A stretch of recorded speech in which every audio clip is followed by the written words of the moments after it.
to my kitchen. Today I'm going to show you how to make bacon jam. Bacon jam goes a really long way because I use it as a condiment in my house on burgers. I mix it with sour cream to make a sauce with. Sometimes I'll make a salad dressing that has a little bit of it in as a sweetener. I'll mix it with cream cheese and put it on French toast. I'll put it on a roast, I'll put it on some meat. There are so many uses for this, and it makes your bacon go a really long way. So for today's recipe, since I like to make quite a bit whenever I do make it, I don't keep making it every week to have a piece of condiment, so I'll just make a bunch today. This is about 2 pounds of bacon. We have about 2 pounds of onion, just a little bit over 1 cup of sugar. I use some raw sugar over here, a little bit of molasses, and a little bit of balsamic vinegar. And you're going to start the recipe off by rendering the fat a little bit from this bacon and starting to brown and cook this bacon. So we'll put it on some medium heat on the stove. I'm going to catch that little piece right there. Put that in there.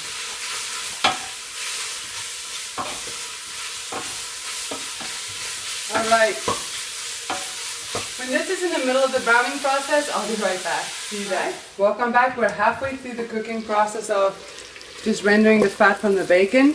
This has been about 5 minutes on a medium-high heat, and you can see all that bacon fat sitting there. There's still a little bit more to come out, so probably another 5 minutes. I'll see you then. Hi, welcome back.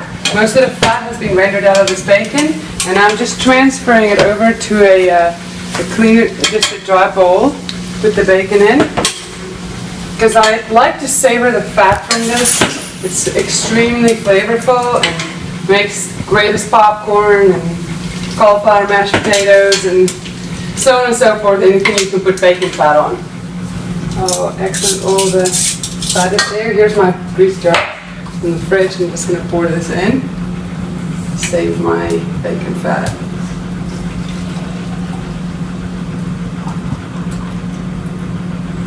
Alright, you want to save a little bit of, you don't want to get these things out of the pot, the little pieces of bacon, because otherwise it will burn when the onions are getting sauteed. So now I take my 2 pounds of onions, right here, and I just add it to the fat that's already in the pot. And then I start sauteing that until it is nice and golden. And when this is ready, I'll be back. Okay, the onions are done. You can see how golden they are. Nice and glassy. And we're ready to add the bacon back in. Alright. Give it a quick mix. Alright. Ready to add the sugar. About a little bit over a cup. This is really your preference. You can always add more. You can't really take away. I'm going to put about 1 tablespoon of molasses in, depending on how strong you'd like your bacon jam. I recommend just starting off with a small amount. This is kind of strong.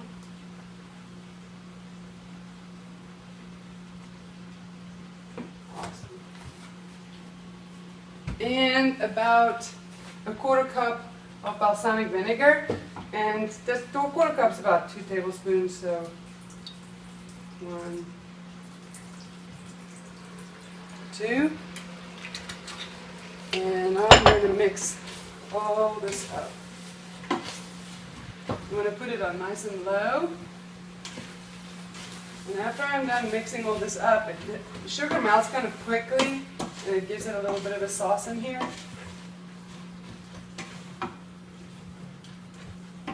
Once everything is coated and mixed up, I'm going to close the lid and really just leave it on the stove at a low temperature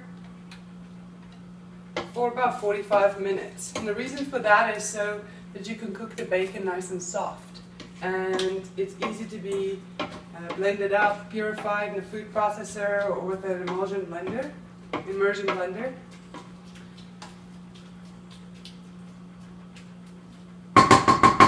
Right.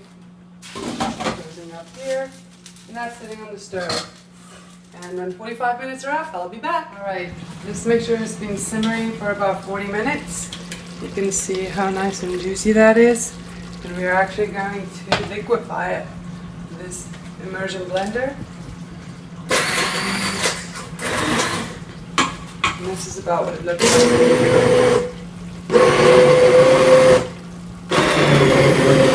It's such a handy dandy tool. When this is purified and I'm ready to jar, I'll be right back. Now the final stage of the bacon jam. I have purified this entire pot. You can see how beautiful now it really looks like jam of preserves. And we're going to put it in a little balls or mason jar. I never can anything under pressure, so when I put the lid on, it just, I keep this in the fridge. And it lasts quite a while if you keep it in the fridge and it pulls the vacuum.